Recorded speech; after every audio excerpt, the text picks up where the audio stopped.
Amen. Tayo po ay mag-aaral ng salita ng Diyos. At sa umagang ito, bago tayo lumako sa pag-aaral, tayo muna ay manalangin. Panginoon naming Diyos, kami po ay lumalapit sa iyo. Buksan niyo nga po, Panginoon, ang aming mga puso, ang aming isipan. Nang sa ganun, Panginoon, kami ay makapakinig ng iyong salitang Diyos. Buksan niyo nga po, Panginoon, ang aming puso, Panginoon. Lord, sa umagang ito, maraming salamat sa iyo, Panginoon. Lord, ano man, Panginoon, ang aming mga nagawang pagkukulang, kasalanan sa iyo, Panginoon, sa mga nagdaang araw, oras, nawa, bigyan niyo nga po kami, Panginoon, ng kapatawaran o Diyos. At kami, Panginoon, ay papasok, Panginoon, sa iyong trono ng kaluwalhatian, Panginoon. Lord God, salamat po, sapagkat ikaw lamang, Panginoon, ang aming papupurihan. Ikaw lamang, Panginoon, ang aming sasambahin, Panginoon, sa umagang ito. Ikaw po ang aming pasasalamatan, Panginoon, sapagkat ikaw ay tunay na Diyos, hari ng mga hari, Panginoon ng mga Panginoon. Salamat po, Ama. Maging doon, Panginoon, sa mga wala pa rito, nawa, paalala mo po sa kanila na ang araw ng linggo ay araw ng pagsamba sa iyo, Diyos. Maraming po salamat, Ama. Ito pong aming dalangin sa pangalan ni Jesus. Amen. Amen. Pag-usapan po natin yung buhay ni Moses. Nung nakaraan ay ang buhay ni Esau. Ngayon naman kay Moses naman. Ano ba yung pagkaalam po natin kay Moses? Ano na? Hebreo. Ano ang kanyang ginawa sa mga Israelites? Kumbaga inalis niya. Puntang Promised Land. Nung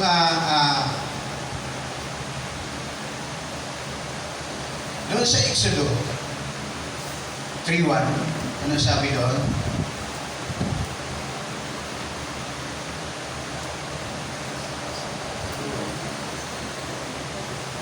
Ayun. Samantala, habang nagpapastol si Moses, ng kawan, ng yanan niyang si Jethro, na pari ng Midian, itinawid niya ang kawan sa gawing kanluran ng disyerto at nakarating siya sa Sinai, ang bundok ng Diyos. Ang bundok ng Diyos. So, kumbaga yung buhay ni Moses, kaya napunta siya sa pamilya ni Jethro kasi tumakas siya doon sa Egypt at napunta yan sa pamilyang yan. At napangasawa niya sino ba yung kwento ni Moses? Yung asawa ni Moses, sino yun?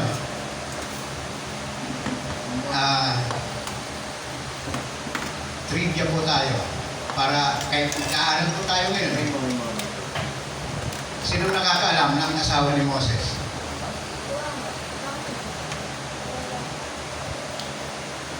Doon din sa verse 3.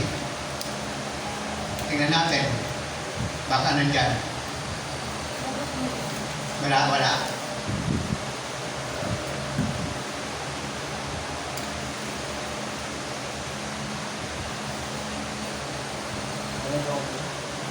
Asawa ni Moses, si Pura ba yun?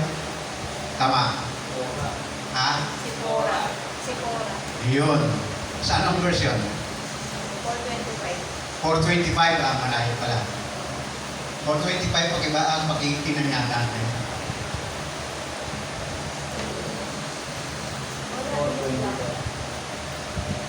Ang Exodo.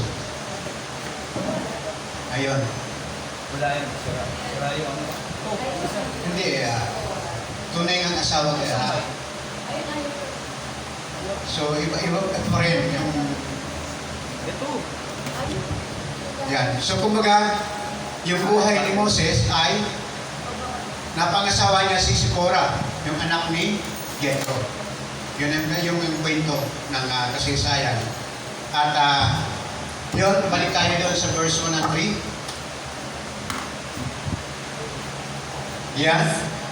At yun po ang buhay ni Moses. Pagpapastol ng kawan ng biyanan ni Jethro. Siya ang biyanan ni Moses, si Jethro. Yun ang nakalagay dyan. At sa kanya na bilang isang paglilingkod niya ay tinawag siya ng Diyos sa pamamagitan ng nagliliyab na apoy. Yun po. So, kumbaga yun ang kanyang kumbaga si Moses ay ganoon ang pagkatawag sa kanya. At yun, at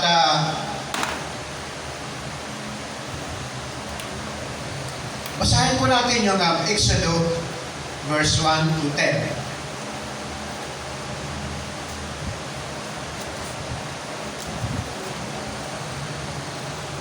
Para may reference po tayo. Verse 1, Exodus 1 to 10. Exodus 3.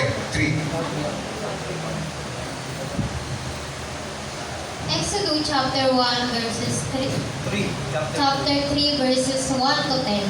Samantala, habang nagpapastol si Moises ng kawan ng biyanan niyang si Jethro na pari sa Midian, itinawid niya ang kawan sa gawing kanluran ng disyerto at nakarating siya sa Sinai, ang bundok ng Diyos. Doon ang anghel ni Yahweh ay nagpakita sa kanya na parang apoy na nagmumula sa gitna ng isang mababang punong kahoy. Kitang-kita ni Moises na nagliliyaw ang puno ngunit hindi nasusunod. Kaya nasabi niya sa kanyang sarili, nakakapagtaka naman ito. Titignan ko nga mabuti kung bakit hindi iyon natutupok gayong nagliliyaw. Nang lalapit na si Moises, tinawag siya ni Yahweh.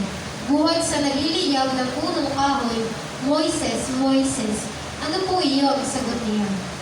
Sinabi ng Diyos, huwag kang lumapit. Kubarin mo ang iyong sandalya sapagkat banal na lugar ang kinatatayuan mo. Ako ang Diyos na sinamba ng iyong mga ninuno, ang Diyos ni Abraham, ni Isaac at ni Jacob. Tinakpan ni Moises ang kanyang mukha sapagkat natatakot siyang tumingin sa Diyos. Sinabi sa kanya ni Yahweh, nakita kong labis na pinahihirapan ng mga Egyptyo ang aking bayan. Alam ko ang hirap na kanilang tinitis at narinig ko ang kanilang pagdaling. Kaya't bumaba ako upang sila iligtas. Ilabas sa Egypto at ihatid sa lupaing mainam, malawak, mayaman at sagana sa lahat ng bagay.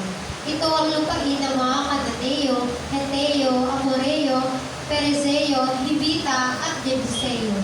Naririnig ko nga ang pagdating ng aking bayan at nakikita ko ang pang-aaping ginagawa sa kanila ng mga Egyptyo. Kaya papupuntahin kita sa Paraon upang ilabas mo sa Egypto ang aking bayang Israel. Sa 11. Sumagot si Moises, sino po ako para humarap sa Paraon at ilabas ang bayang Israel mula sa Egypto? So yun lang muna ang ating babasahin. At ang ating pag-aaralan ngayon, the excuses of Moses. Bilang isang si Moses ay laging mayroong excuse. Kumbaga gumagawa siya ng dahilan. Parang tayo ngayon bilang isang Kristiyano, mayroon tayong mga excuses. Di ba? Pagka sinasabihan tayo ng Lord, Lord, saka na yun. Kumbaga yung ganun. Si Moses ganun din ang nangyari sa kanya. Sabi niya, sino po ako para humarap sa Paraon at ilabas ang bayang Israel mula sa Egypto? Parang tingin ni Moses sa kanyang sarili ay wala siyang kakayanan. Sino ba siya? Kumbaga wala siyang kakayanan para ilabas yung mga Israelites mula sa Egypto. So yun, mga excuses ni Moses. So sabi rito, who am I? Sino ba ako? At yun, at ang sabi ng Diyos, Doon sa 12, anong sabi doon? Huwag kang mag-alala, hindi kita pababayaan. At ito ang magiging katibayan na ako ang nagsugo sa iyo. Sa bundok din ito, sasambahin niyo ako kapag nailabas mo na sa Egipto ang aking bayan, sabi ng Diyos. So, ibig sabihin, bilang isang Kristiyano, pagka inutusan tayo ng Diyos, ang sabi ng Panginoon, ang pangako niya, huwag kang mag-alala. Sapagkat, sabi niya, hindi kita pababayaan. Di ba? So, kapag tayo inutusan ng Diyos, dapat, kinakailangan yung pangako ng Diyos ang dapat nating laging alalahanin. Yun po. So, sabi ni Paul, if God is for us, who can be against us? Kapag daw po ang Diyos ay nasa atin, sino ba ang laban sa atin? Di ba? So, para bang sinabi ni Moses na hindi ko kaya yan eh. Pero sabi ni Paul, kapag ka ang Diyos ay panig sa atin, kapag ka kakampi natin ang Diyos, sino ba ang makakalaban natin? Who can be against us? Yun po yung sa panahon natin ngayon, ganun eh.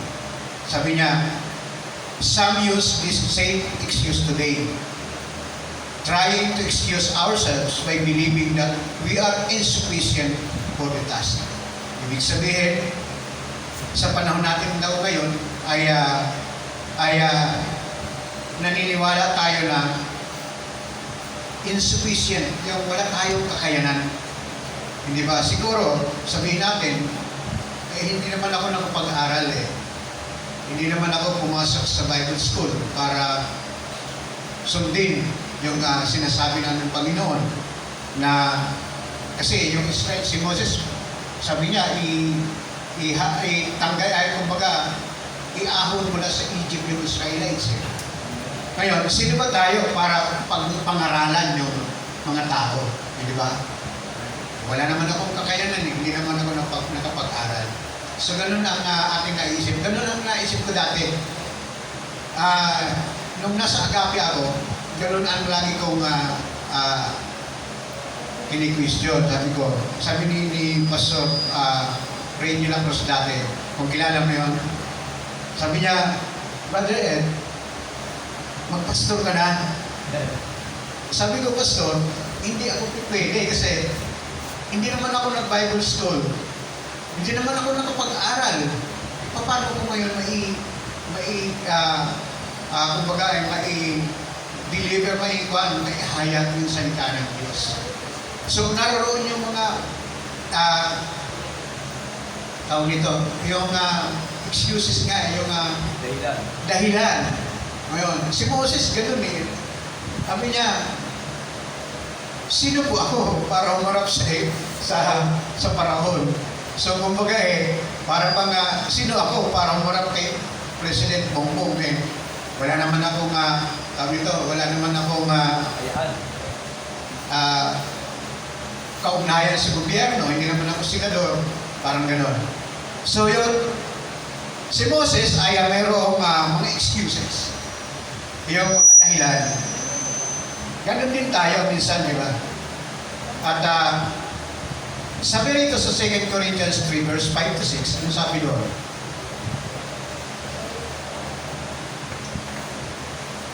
Second Corinthians 3 verse 5 to 6. 2 Corinthians chapter 3 verse 5 to 6. Kung sa aming sarili lamang ay wala kaming kakayahang gawin ito, subalit ang aming kakayahan ay kaloob ng Diyos. Binigyan niya kami ng kakayahang maging lingkod ng bagong lipat, isang kasunduang hindi nababatay sa kautosang nakasulat kundi sa Espiritu.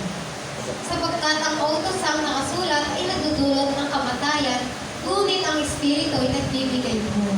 Balik tayo sa 5. Sabi rito, si Paul ang nagsabi rito, kung sa aming sarili lamang ay wala kaming kakayahang gawin ito, subalit ang aming kakayahan ay kaloob ng Diyos. So, bago tayo mag-dahilan, basahin po natin yung sabi ni Paul. Na sabi ni Paul, maging kami man ay wala kaming kakayanan. Di ba? Maaaring masabi natin sa ating sarili na, hindi ko naman alam yun eh. Wala naman akong kakayanan para harapin yung isang tao na mayroong mataas na pinag-aralan. Di ba? Pagka minsan ganun tayo eh, baka mamaya mapahiyaran ako. Pero sabi naman ni Paul, sabi niya, subalit ang aming kakayahan ay kaloob ng Diyos. So kapag tayo ay pasakop sa Diyos, bahala na ang Diyos na magsalita para sa atin. Di ba? Kasi kung naalala ko tuloy yung sinabi ni Brother Rudolph na ability, ano na? Hindi. Ability is better than availability. So kumbaga, kahit sabihin mong magaling ka, kung hindi ka naman available, Tama. wala rin. Kahit sabihin mong magaling kang mag-preach, kung hindi ka nag-preach, wala rin. Hindi ba? Ang mahalaga doon ay yung availability. Yung ibig sabihin yung lagi kang anumang oras ng pangangailangan, available ka. Yun. So, sa isang Kristiyano, hindi dahilan, hindi kumbaga hindi kwan yan, hindi, yung tawag dito, hindi yung abilidad mo ang dapat na para maging matagumpay ka bilang isang Kristiyano. Para maging matagumpay ka bilang isang Kristiyano, yung availability po natin, kinakailangan. Kasi kung walang availability, walang mangyayari. Di ba? Amen. So, kahit sabihin mo magaling ka nga matalino ka, kung hindi ka naman available, wala rin kwenta yun. Di ba? So, yun. Sabi ni Paul, sa ating sarili lamang ay walang kaming kakayanan gawin ito. Subalit ang aming kakayahan ay kaloob ng Diyos. Yun po. At dato tayo sa Acts 4 verse 13.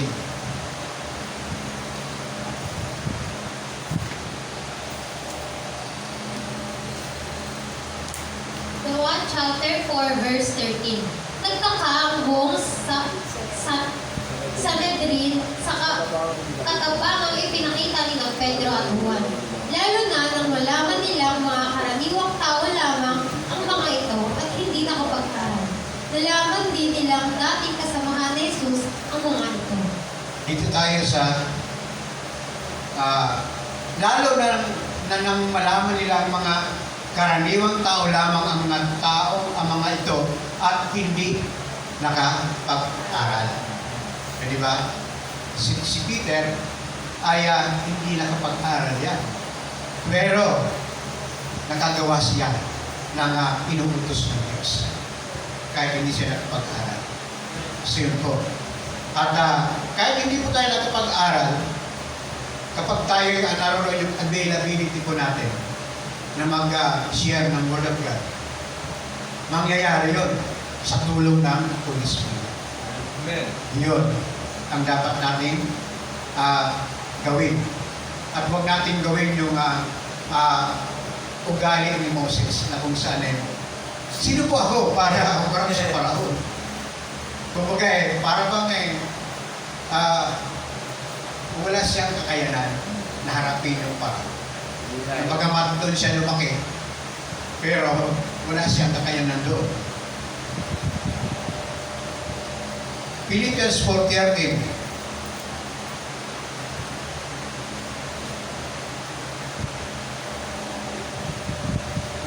Philippians chapter 4 verse 13. Ang lahat na ito'y magagawa ko dahil sa lakas ng kaloob sa akin ni Kristo. Yan ang dapat nating tandaan na kung sa tingin natin ay insufficient tayo sa education, sa tingin natin na wala tayong kakayanan, sabi ni Paul, ang lahat ng ito'y magagawa ko dahil sa lakas na kaloob sa ating Kristo. Hindi yung ating sarili. Dahil sa lakas na kaloob ni Kristo. Kung pasakot tayo sa Diyos, bibigyan tayo niya. At yun. At yung pangalawa, yung una, ang sabi doon, ay sino ako? Sino daw si Moses? Sabi niya, sino ako? Yung pangalawa, sabi niya, what shall I say? Anong sasabihin ko?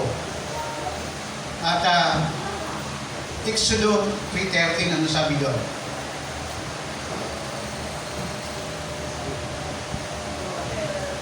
Exodus chapter 3 verse 13. Sinabi ni Moises, pupunta ako sa mga Israelita at sasabihin sa kanila, ako'y sinugo ng Diyos na aming ninuno.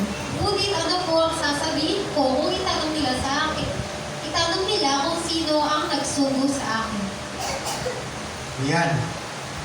Sabi ni Moses, ngunit ano po ang sasabihin ko kung itanong nila kung sino ang nagsugo sa akin? Yun po yung, naalala ko tuloy yung preach ni Pastor Frank. Sino po ang sasabihin ko kung itanong nila kung sino ang nagsugo sa akin? Eh sige, sino ang nagsugo sa'yo? Si ako nga. Sa ngayon, sino? Si Jesus, di ba? Siyempre, kapag tayo nag-preach ng Word of God, sasabihin po natin na ang nagbigay sa atin ng karapatan para magpahayag ng salita ng Diyos, siyempre, si Jesus. Amen. Si ako nga. Doon sa dyan, di ba nandoon yan? So yun, what shall I say? Sabi ni Moses, ano sasabihin ko? Sabi niya. So, di sabihin mo na si Jesus ay tagapagligtas, di ba? Amen. Sapagkat gayon na lamang ang pag-ibig ng Diyos, napakasimple, di ba? Na binigay niya ang kanyang bugtong na anak upang ang sino man sa kanya ay sumampalataya ay hindi mapahamak, kundi magkaroon ng buhay na walang hanggan. Amen. Di ba? Ganun lang kasimple yan eh. John 1:10 parang mga simple lang na salita pero malalim yun. Si Jesus ang daan, ang katotohanan at ang buhay. Walang makaparoon sa Ama kundi sa pamamagitan ko, Jesus Christ. Ganun lang yung mga simpleng mga pananalita pero tatatak sa puso ng isang non-believer na tunay nga ang Diyos ay si Yesu Cristo na tagapagligtas. Yun po yun. So, anong sabi ni Moses? What shall I say? Anong sasabihin ko? So, kumbaga hindi niya alam. Pero ang sabi ng Diyos, sabihin mo yan kasi ako nga. Ayun. So, yun. At sa atin ngayon, sabi niya, ang similar daw ng excuses ni Moses, doon sa what shall I say, sometimes try to excuse ourselves by saying that our knowledge is inadequate. So kung bagay, ganun ang kapiran ko dati kulang ako sa kaalaman eh. Sabihin ko, kulang ako sa request ko pa nga yung si Pastorino eh. Sabi ko, Pastor, bago ako maging pastor, kinakailangan na attend muna ako ng mga seminars. Mag-aaral muna ako.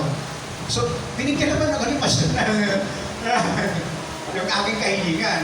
Nag-effort talaga siya para lang maging nag-effort talaga siya para maging pastor ako. Pero talagang ayaw ko eh. Ayaw ko talaga eh. Ayaw ko eh. Lahat ng mga seminars talagang pinadala talaga ako. At yun, mayroon pang similar, but God has told us what to say. Sabi niya rito. Mark 16:15 verse 16. Mark chapter 16 verse 15 to 16.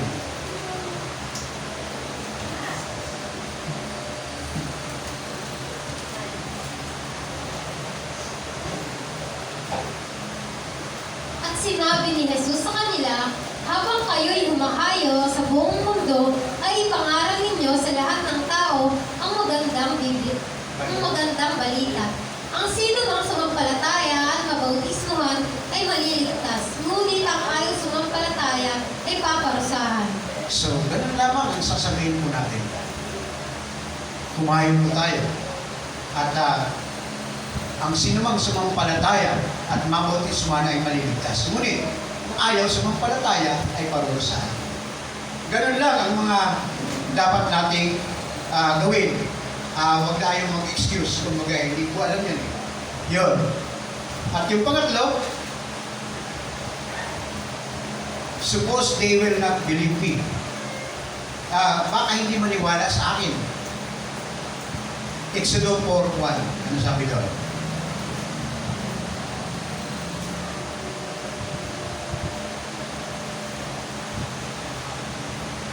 Itinanong ni Moises, Exodus.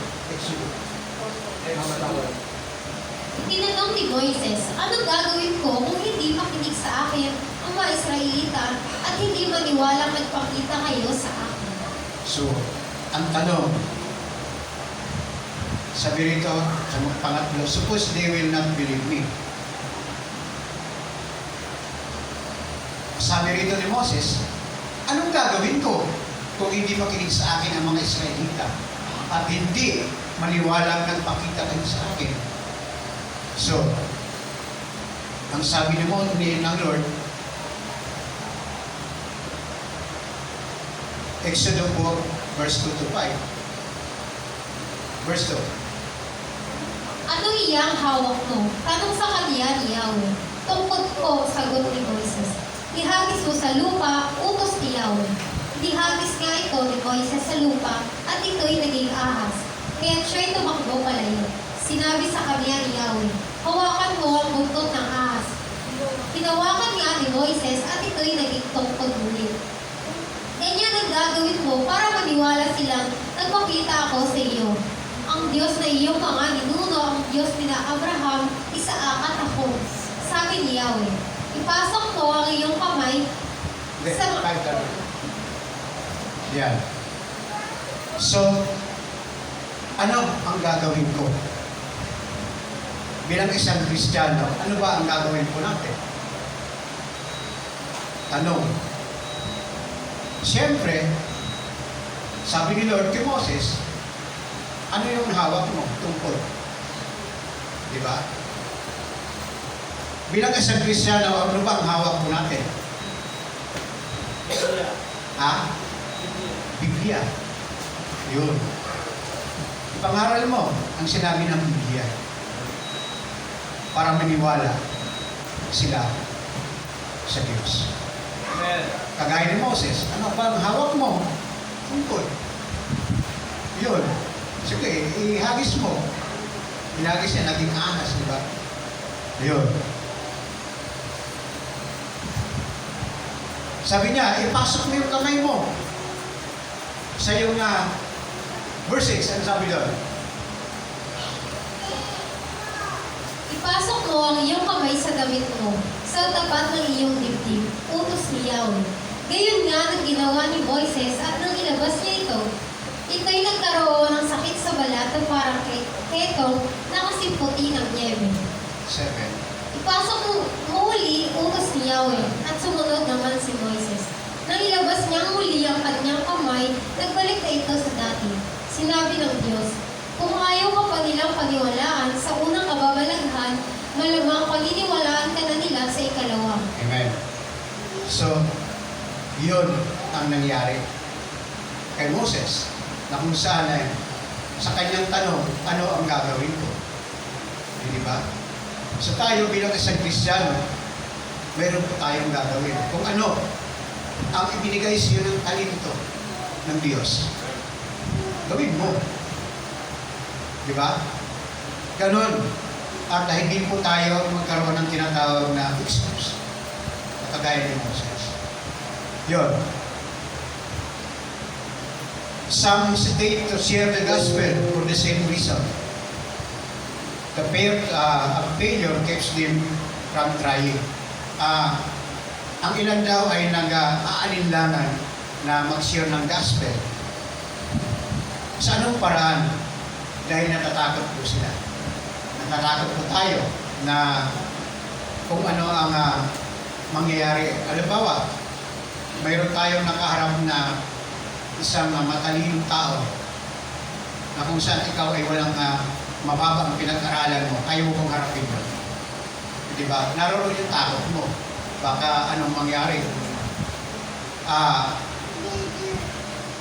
Sa sinasabi mo, di ba?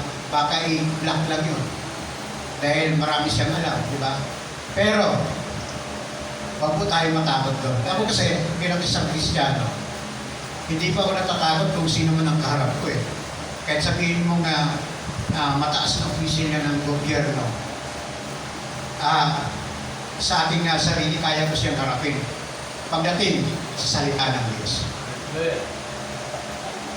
Doon lang tayo dapat huwag matakot.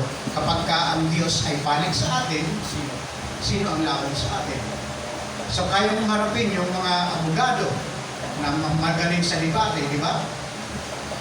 Dahil ang sabi ng Diyos, ang sabi ng Biblia, ang sino mga magmamataas ay ibababa. Ang sino man ang magpapakumbaba ay itataas. So tayo po, dapat lang na maging humble sa pagpapahayag ng salita ng Diyos. So gano'n. At yung pang-apat ay ang slow of speech and slow of tongue. Alam mo si Moses, kung yun, mahinang magsalita yun. Utal-utal magsalita. So kumbaga ang kanyang pananalita, maaaring hindi po natin maintindihan kasi utal-utal nga di ba? Pero kung intindihin mong maigi yung sinasabi ng isang nagsasalitang utal-utal, malalaman mo ang kapangyarihan ng Diyos. Kasi hindi ako tumitingin sa mga preacher na magagaling, na magaling lang magpatawa. Pero parang mababaw lang. Mas maganda pa yung preacher na talagang si Pastor Ray de la Cruz, doon ko natutunan yun Yung kanyang salita ay mabagal lang, hindi siya fluent magsalita, pero pagka pinag-aralan mo yung kanyang sinasabi, napaka makapangyarihan.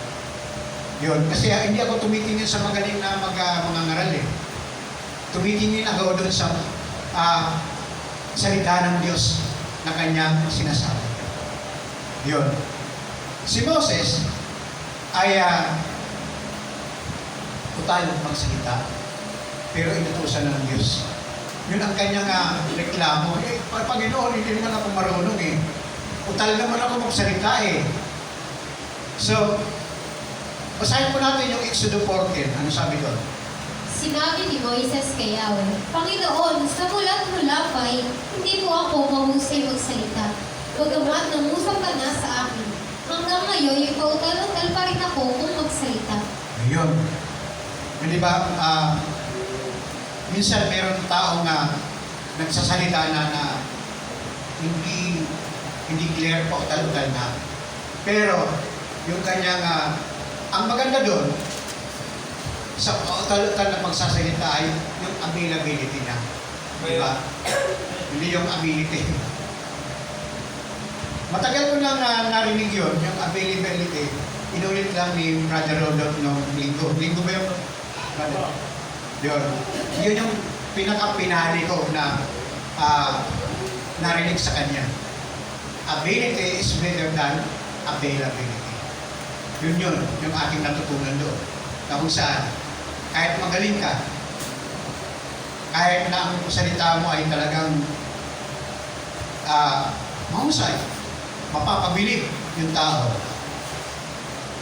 Pero kung wala kang availability, wala rin. So, ganon. Ganon si Moses.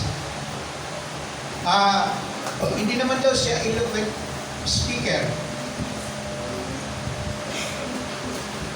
But God is not moved by this object, sabi rito. Sabi doon sa 11, Sinabi ni Yahweh, sino ba ang gumagawa sa bibig ng tao?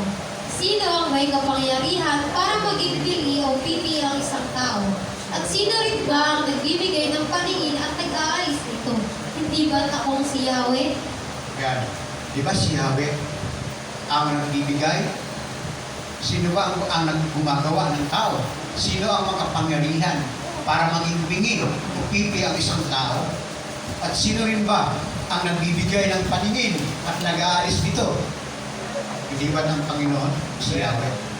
Yun ang dapat nating tandaan, na kung tayo man ay nauutal magsalita, yun ay kalooban ng Diyos. Huwag nating gawin excuse para tayo hindi makapangaral ng salita ng Diyos. Yun. At verse 12, ano sabi doon? Kaya nga, lumakad ka na at tutulungan kita sa pagsasalita at ituturo ko sa iyo ang iyong sasabihin. Yun. At maging doon sa Exodo, tuloy mo lang. 13, 12, 16. Yahweh, Sige. Yahweh, maaari po bang iba na lang ang inyong subuin? Sagot ni Moises. Dahil dito, nagalit si Yahweh kay Moises. Sinabi niya, hindi ba kapatid mo ang Levitang si Aaron? Alam kong mahusay siyang magsalita. Darating siya at makikipagkita sa iyo. Matutuwa siya sa pagkikita ninyo. Kausapin mo siya at sabihin mo ang lahat ng dapat niyang sabihin. Tutulungan ko kayo sa pagsasalita at ituturo ko sa inyo ang inyong dapat gawin. Siya ang magiging tagapagsalita mo sa mga tao at ikaw ang magiging tagapagsalita ng Diyos na magsasabi naman sa Kanya kung ano ang sasabihin niya. Dalhin mo ang iyong tungkol sapagkat iyan ang Isa sila. gagamitin mo sa paggawa ng mga kababalaghan. Amen. Alam mo, natatawa ako doon sa sinabi yung nagalit si Yahweh, pakikuan mo si Nelio. Dahil dito nagalit si Yahweh kay Moses. Ano ba ang dapat nating si Sir Rachel, paano ang expression doon sa dahil dito nagalit si Yahweh kay Moses. Sinabi niya, yan, yung may code. Hindi ba kapatid mo ang Levitan si Aaron? Ano ba ang klaseng galit doon?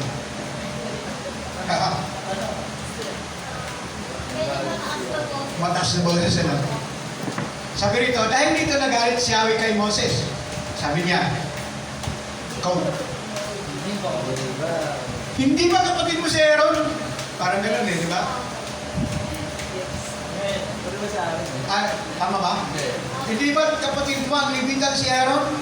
Alam kong mausay siya magsalita. Darating siya at makipagkita sa inyo. Matutuwa siya pagkakita ninyo.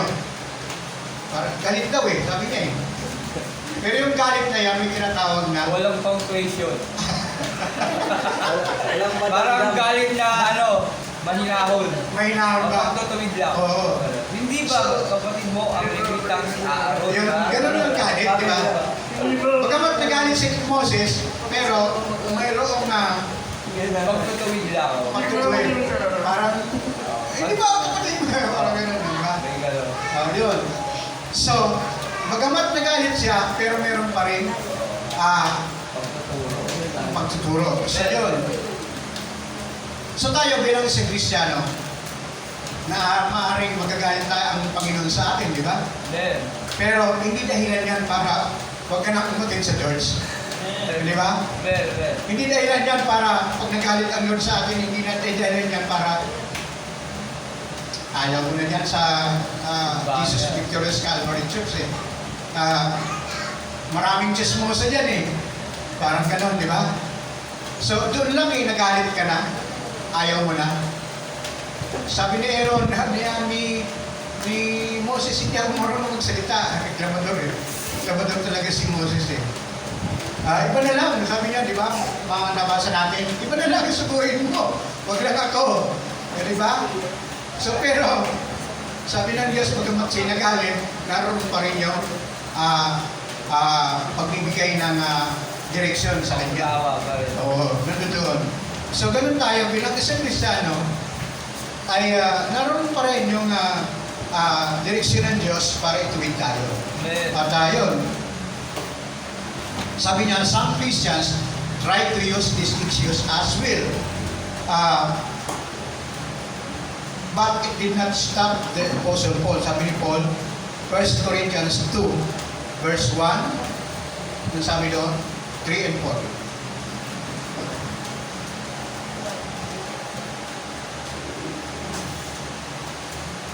Kanda. 1 Corinthians chapter 2, verse 1.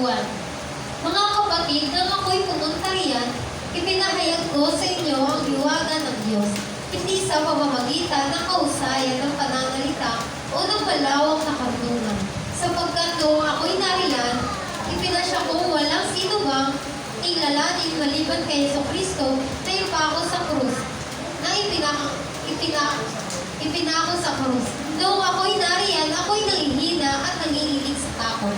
Sa aking pananalita at pangangaral ay hindi ko sinubukang hikayatin kayo sa pamamagitan ng mahuhusay na talumpati at karunungan ng tao. Subalit, nangaral ako sa pamamagitan ng kapangyarihan ng Espiritu. Yan. Upang ang inyong pananampalataya ay masandig sa kapangyarihan ng Diyos at hindi sa karunungan ng tao. Amen. Balik ko sa yan. Sabi ni Paul, ay sa ating pananalita at panangaral, ay hindi ko sinubukang hikayatin kayo sa pamamagitan ng mahusay na talumpati at karunungan ng tao. Subalit, nangangaral ako sa pamamagitan ng kapangyarihan ng Espiritu. Kasi si Paul, pag nangangaral ay mahina lang, kumbaga maaaring hindi mahusay na pananalita. At ang kanyang kakayanan lamang ay nagbabase sa kanyang sa pamamagitan ng Holy Spirit. Kaya nga yung Corinthian dati, kung babasahin mo yun, nagkaroon ng division dyan, di ba? Sa pangangaral ni Paul at ni Apollos, di ba? Si Apollos kasi ay magaling mangaral. Si Paul naman ay hindi gaano. Ano lang siya, ang pananalita niya ay hindi gaano. So sabi ni Paul, maging si Apollos man si Paul, so kumbaga, huwag kayong division, huwag yung magkaroon ng division. Kasi yung pangaral ni Apollos at ni Paul ay parehas lang. So, bagaman tayo ay sa isang mangangaral, huwag tayong magkumpara ng pangangaral.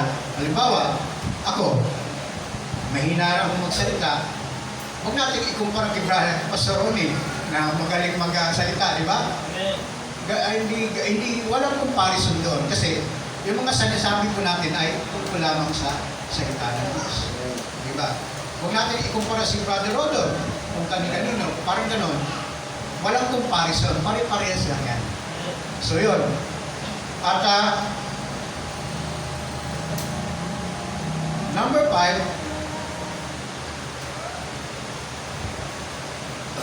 sabi rito, sabi ni Moses, iba na lang ang ipadala mo. Sabi niya, please send whomever else you may send.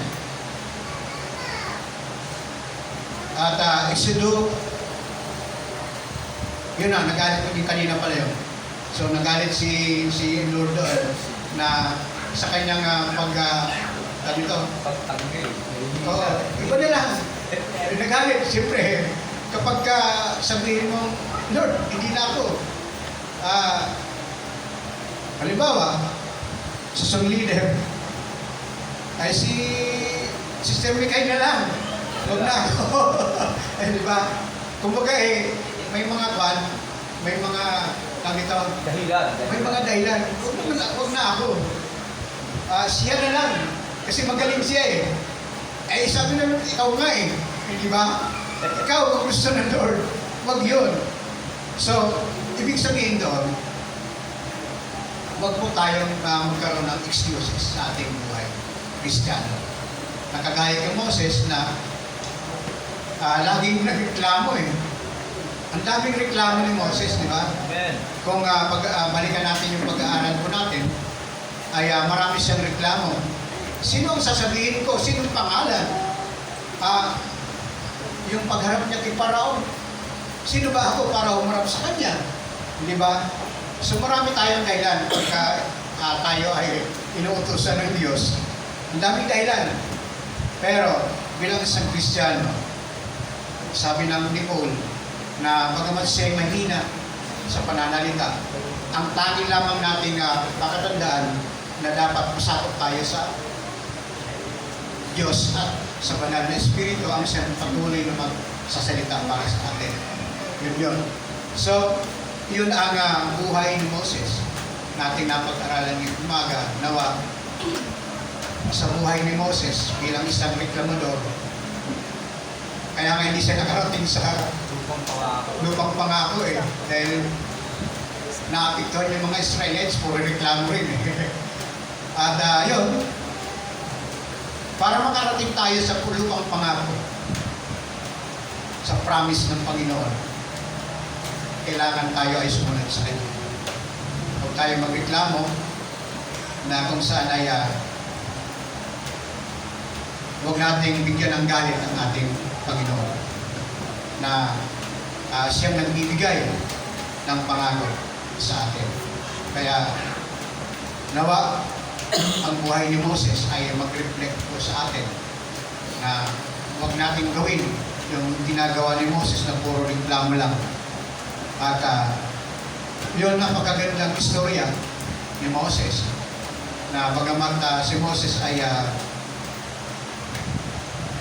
lingkod ng Diyos, pinakita sa kanya na ang kanyang ginagawa ay dapat nating pakatandaan na ang tunay na paglilingkod ay dapat sundin natin ang utos niya.